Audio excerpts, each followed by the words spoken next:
O Catecismo em um ano.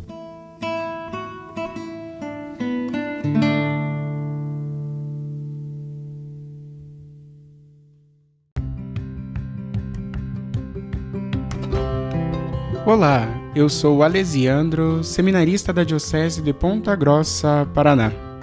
Você está ouvindo o podcast O Catecismo em um ano. Vamos ler todo o Catecismo da Igreja Católica ao longo de 365 episódios. Estamos utilizando a tradução em português apresentada pela CNBB em 2013, baseada na edição típica em latim. Baixe o plano de leitura por meio de um link que você encontra na página do Instagram, @o Catecismo em um ano, ou na descrição deste podcast.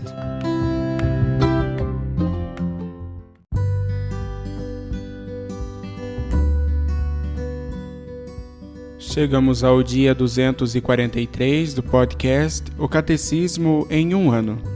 Nós estamos lendo a terceira parte do Catecismo, A Vida em Cristo, na primeira sessão, A Vocação do Homem, a Vida no Espírito, no capítulo 2, A Comunidade Humana. E hoje nós leremos os números de 1918 a 1927.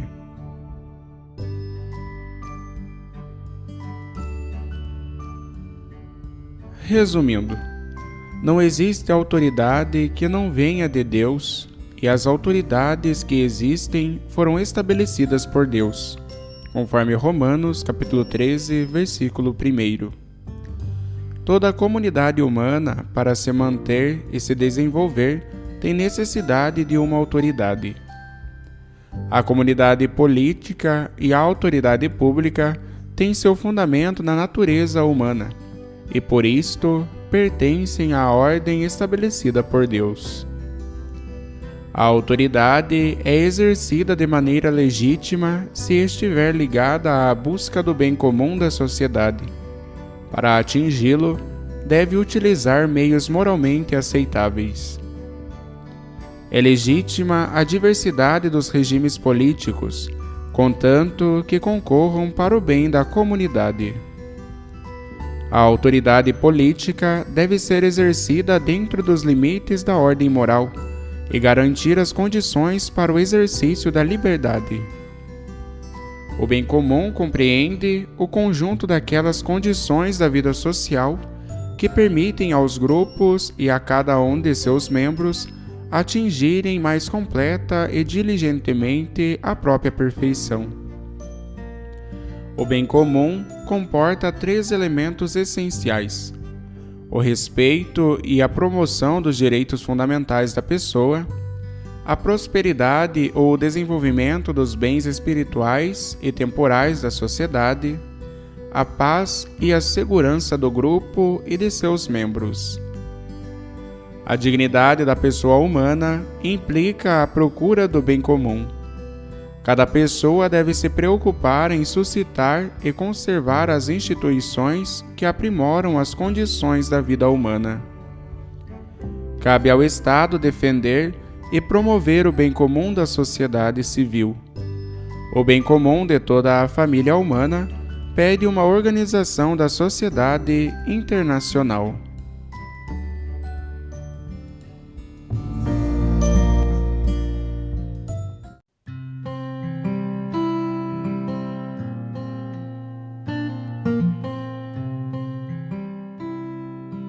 Como comentário adicional para o episódio de hoje, nós iremos ouvir uma catequese do Papa Francisco com o tema Curar o Mundo. 7. Cuidado da casa comum e atitude contemplativa. Audiência geral, Pátio São Damaso, quarta-feira, 16 de setembro de 2020.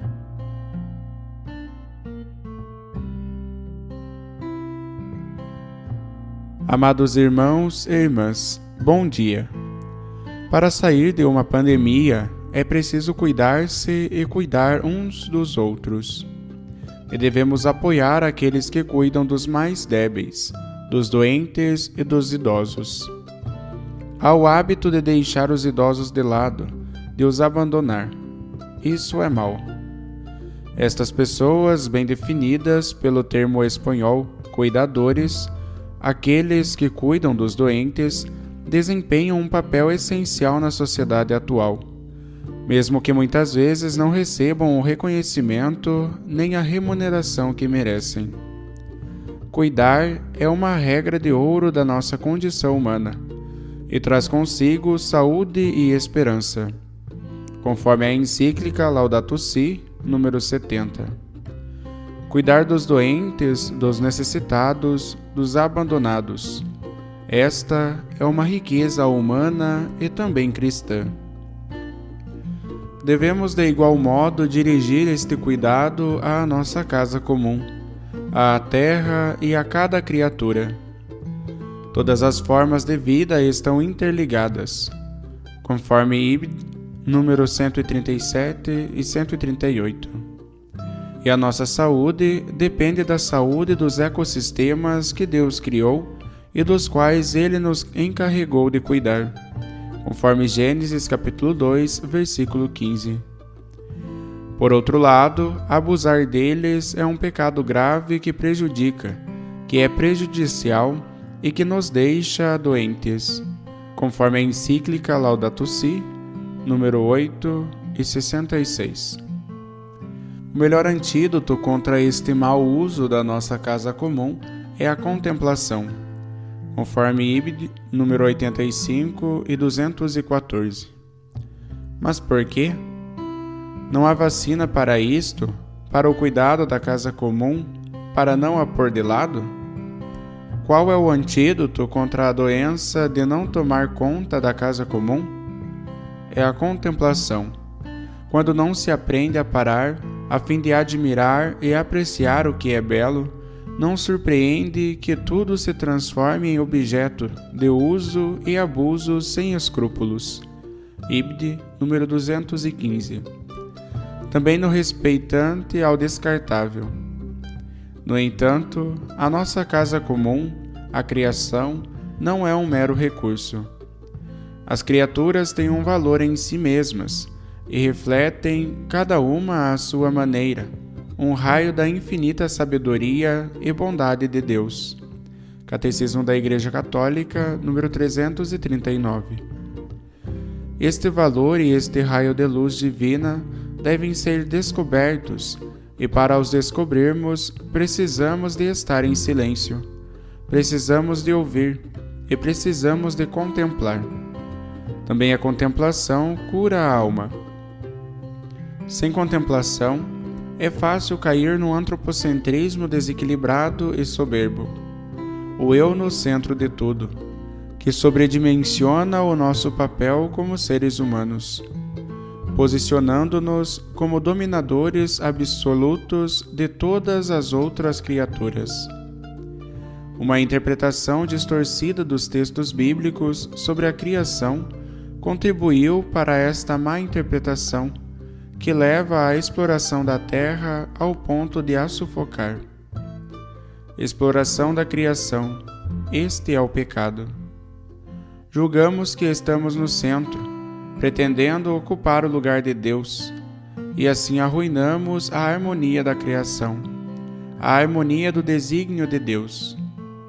Tornamo-nos predadores, esquecendo a nossa vocação como guardiões da vida. Certamente, podemos e devemos trabalhar a terra para viver e nos desenvolver. Mas trabalho não é sinônimo de exploração, e está sempre acompanhado de cuidado.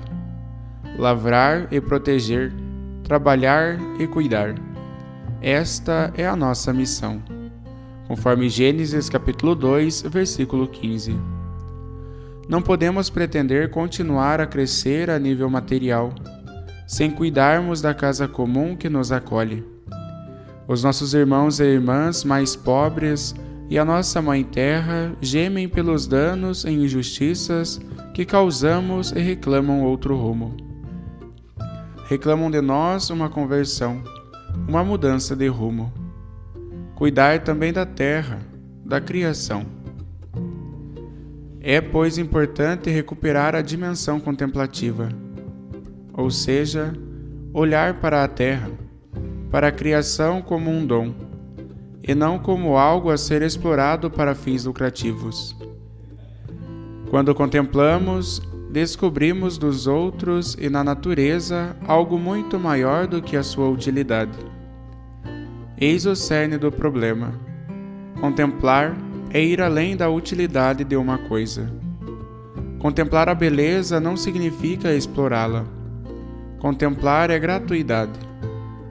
Descobrimos o valor intrínseco das coisas que lhes foi dado por Deus.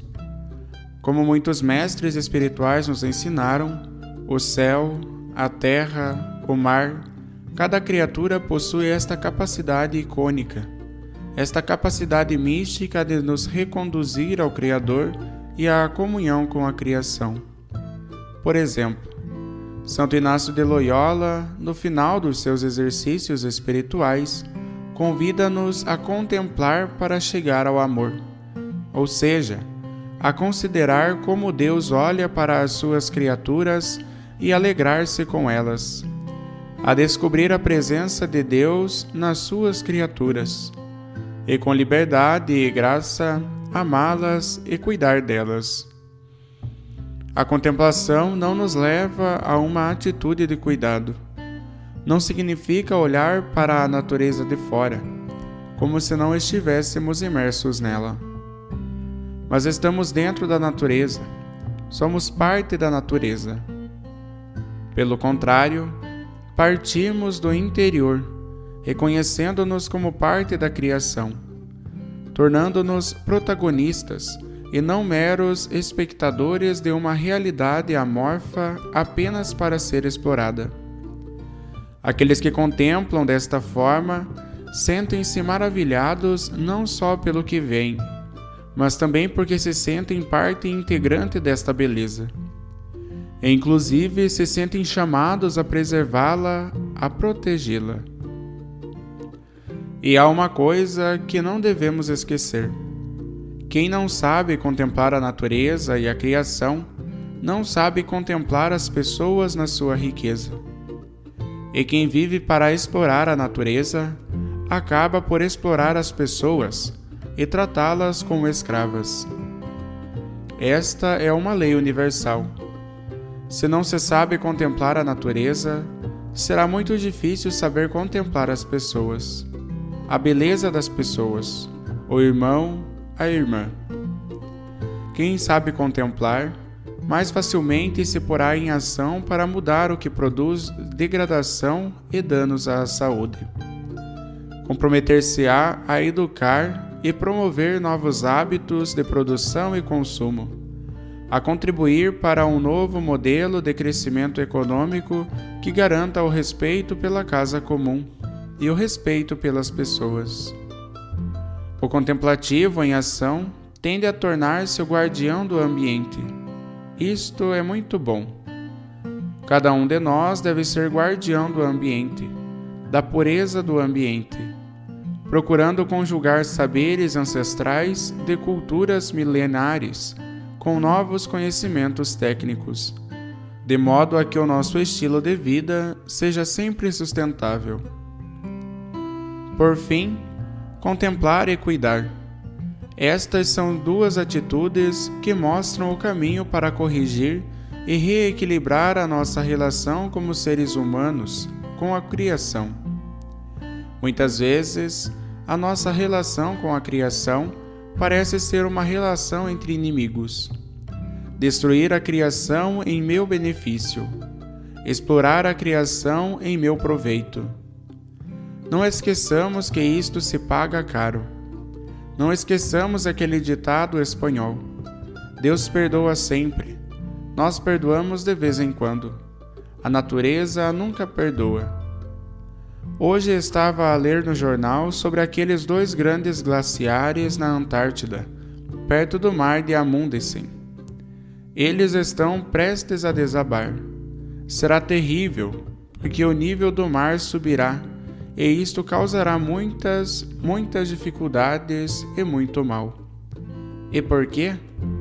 Por causa do sobreaquecimento, por não se cuidar do ambiente, por não se cuidar da casa comum.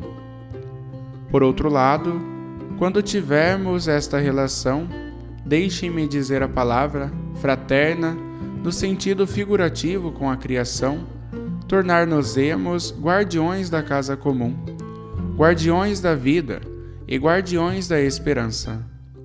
Preservaremos o patrimônio que Deus nos confiou para que as gerações futuras a possam desfrutar. E alguns podem dizer: mas eu safo-me desta maneira. Mas o problema não é como te safas hoje. Isto foi dito por um teólogo alemão protestante, competente, Bonhoeffer. O problema não é como te desenrascas hoje. O problema é: qual será a herança, a vida da geração futura? Pensemos nos filhos, nos netos. Que lhes deixaremos se explorarmos a criação? Protejamos este caminho para nos tornarmos guardiões da casa comum, guardiões da vida e da esperança. Preservemos o patrimônio que Deus nos confiou, para que as gerações futuras possam usufruir dele. Penso de modo especial nos povos indígenas, com os quais todos nós temos uma dívida de gratidão, até de penitência, para reparar o mal que lhes fizemos. Mas estou também a pensar nos movimentos, associações, grupos populares, que estão comprometidos a tutelar o próprio território com os seus valores naturais e culturais. Estas realidades sociais nem sempre são apreciadas, por vezes são até impedidas, porque não produzem dinheiro. Mas na realidade, contribuem para uma revolução pacífica. Poderíamos chamar-lhe a revolução do cuidado. Contemplar para cuidar, contemplar para salvaguardar, preservar a nós, a criação, os nossos filhos, os nossos netos e tutelar o futuro. Contemplar para cuidar e para preservar e deixar uma herança à futura geração. Mas não se deve, contudo, delegar a alguns aquilo que é tarefa de cada ser humano. Cada um de nós pode e deve tornar-se um guardião da casa comum, capaz de louvar a Deus pelas suas criaturas, de contemplar as criaturas e de as proteger.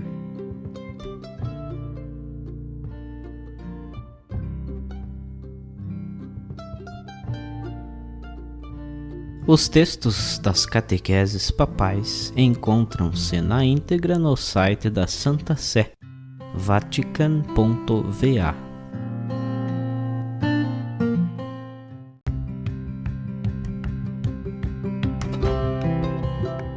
Você acaba de ouvir mais um episódio do podcast O Catecismo em um Ano. Continue nesse bom propósito de aprofundar o conhecimento e a vivência da fé católica e procure participar da sua comunidade. Rezemos por todos que estão fazendo esse caminho de leitura do Catecismo. Até amanhã!